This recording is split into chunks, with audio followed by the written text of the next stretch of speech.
Hi folks, Tacitus today, your pushback channel. Thank you for joining this audio live stream. In this essay, I'd like to talk about something I've noticed and something that's sort of creeping into the entire consumer infrastructure of the Western world. And it's changing the way goods and services can be acquired and how they're to be priced.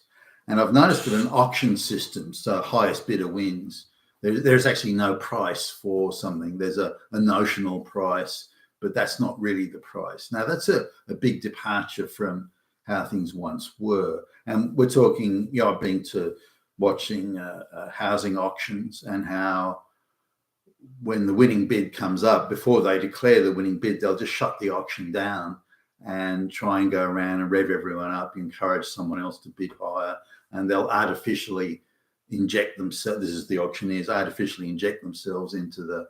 Now, this particularly is the case where the properties are owned by big finance, and I find it impossible to believe there's not some sort of collusion here between the big finance sector, the government, and these so-called or alleged auctioneers.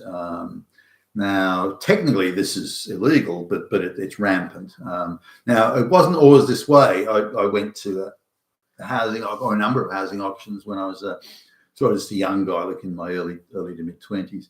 And the way it went was okay. We're up to a price of $100. Any further bids? Anybody? Going once, going twice, going thrice. Sold to the guy down in the back row there. So that was it. That was how it was done.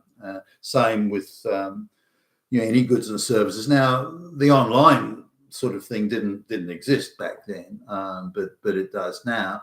And I've noticed that in whether it's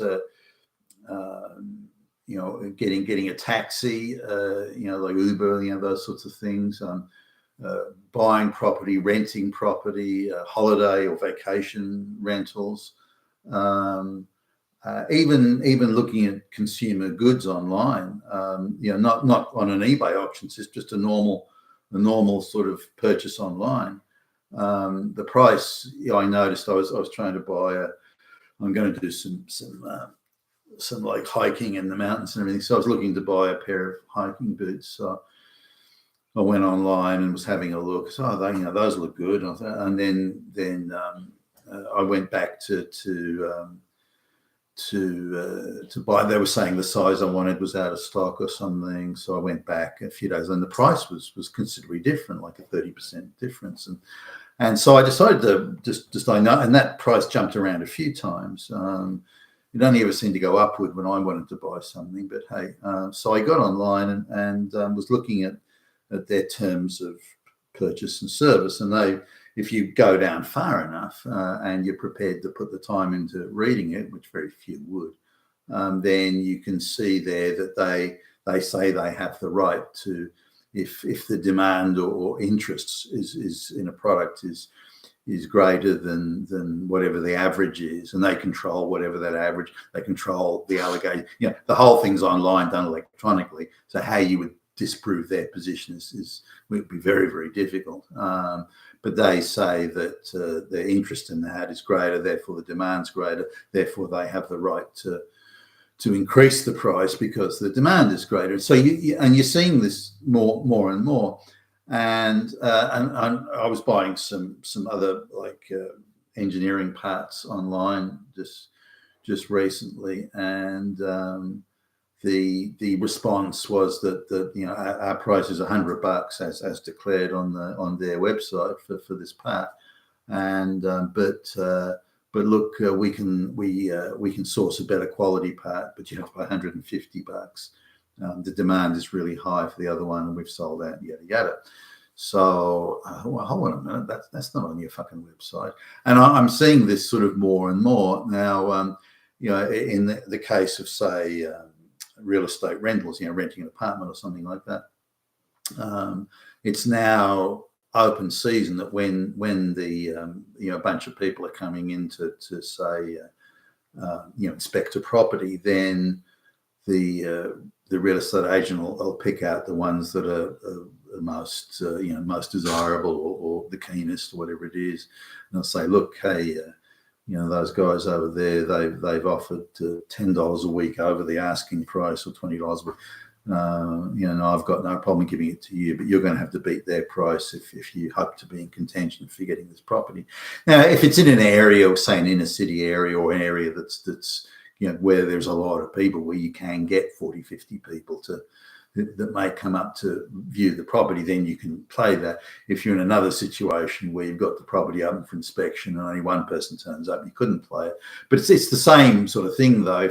If the demand is high, they're just decoupling the price from any fixed or agreed price or advertised price or stated price, and just saying, okay, highest bidder wins. And this is increasing in all sorts of areas.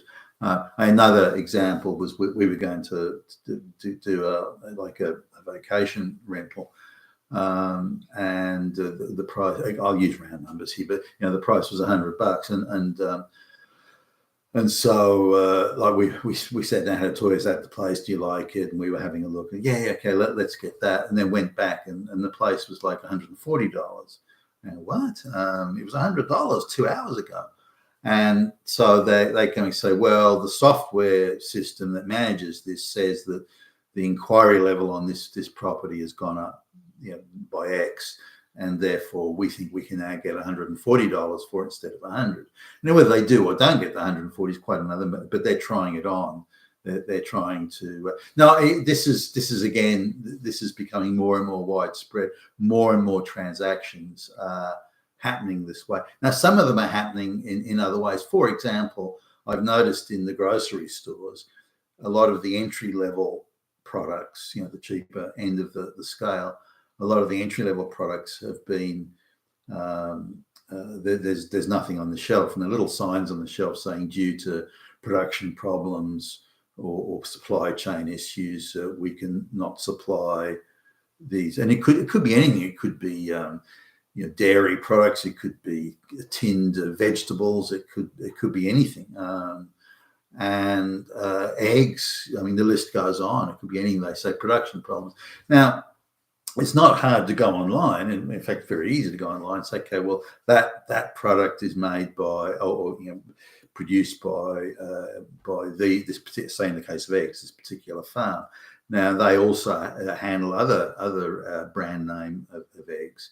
So now the more expensive brands are available in copious quantities. You can get as much as you want anytime you want.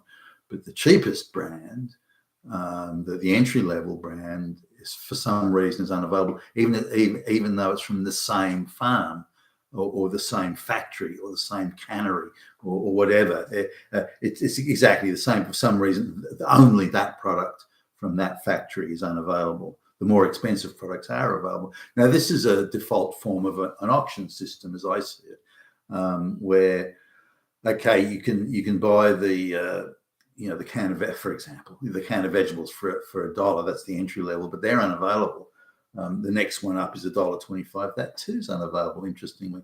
But from the exact same cannery, the exact same fucking cannery or factory or whatever you want to call it, the top two most expensive brands are available, and they're available in any quantity you want them.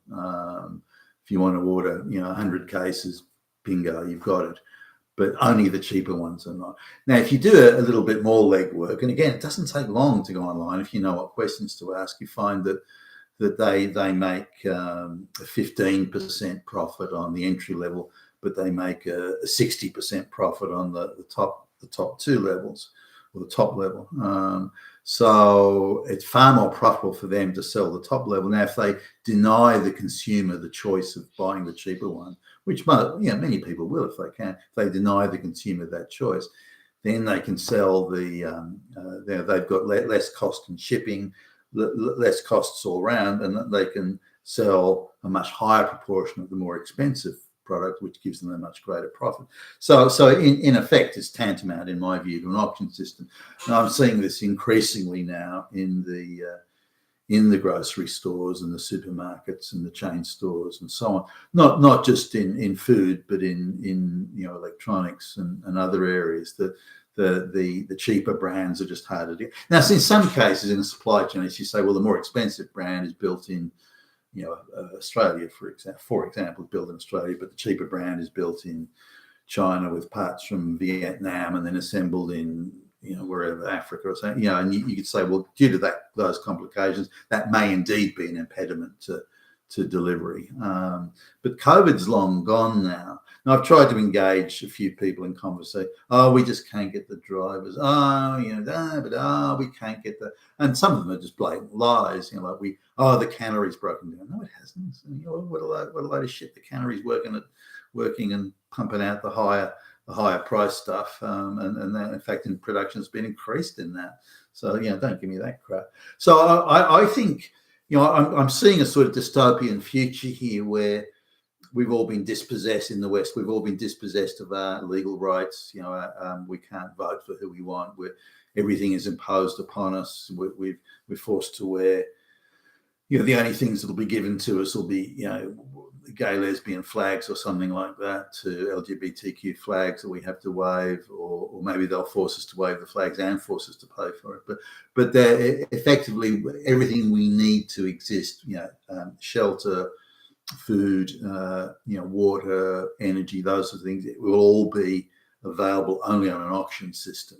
And which means only a small proportion of the people will be able to afford it, and the rest will just have to learn to go with that. Now, I've done a lot of extensive traveling in third world countries on business, and I sort of was intrigued how those countries function, like how dysfunctional the telephone system is. If I want to, back in the day, if I wanted to call back to my office in wherever it might be in Sydney or London or wherever, if I had to call back, it was a maybe, could be that the phone system would work in these third world countries, or there were certain times of the day where you'd have to coordinate, and you go and talk to the hotel management. They would say, look, the only time it's between 2:30 and 3:30 in the afternoon. It's the only time you'll be able to make a call successfully internationally. Otherwise, forget about it. That's how it is. And how many times, you'd the hotel, and this is like a 5-star hotel in a third world country, and many times the lights would go out for a moment or two until the generators kicked in, because the electricity supply was so unreliable. That's just how it was. And if you didn't have generators, if you go into the wealthy areas of say this Jakarta, it was in this case I'm thinking of now. If you go into the wealthy areas there, when the electricity grid fails, there's this incredible noise of diesel generators all suddenly firing up at once, and it's like a fucking crescendo. But in the poorer areas where they can't afford the diesel generators and maybe aren't even on the electricity grid anyway, then the whole area goes absolutely dark, and people start running around with what look like sort of caveman torches, holding up like a stick of wood with the burning thing. So I think we're heading towards something that would be like that in the West, where if you haven't got the money to pay for the electricity or the water or this, or it's going to be auctioned off, and the price is, and they can dictate the price. They can say, oh, the demand's up by 100%, therefore you now have to pay this, but you've got no way of knowing is that. So they want to extract maximum return by using a fake bullshit auction system. But when it comes to the other side, when it's paying wages to workers, then they want to import millions of people to depress the wages, so they don't have to suffer market forces. You have to suffer market forces. Market forces, by the way, that they invent and impose upon you to force up the price. But when they have to pay market forces, no, we don't have to do that. You do, you damn fucking Nazi peasants. You've been with Tacitus today at your Pushback channel. Thank you for listening.